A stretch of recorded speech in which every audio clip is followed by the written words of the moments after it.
Izognite se napakam pri izbiri stolčka za hranjenje. Povedala vam bom, na kaj vse morate biti pozorni.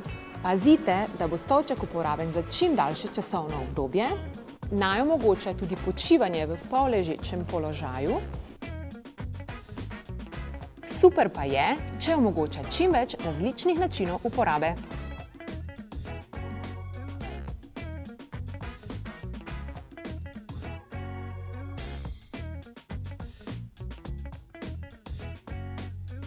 Pazite, da stolček omogoča več različnih višin opore za nogice. Pomembno je tudi, da je sedišče nastavljivo po višini. Pozorni bodite na to, da je sedež dovolj oblazinjen in da je podloga pralna.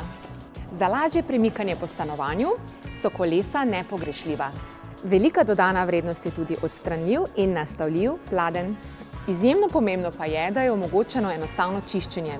Še najboljše v pomivalnem stroju. Zelo priročno pa je tudi to, da ga lahko enostavno zložite. Za vse te funkcije pa ni nujno, da zapravite celo premoženje. Za vse to je tukaj Joy Multiply 5 v 1.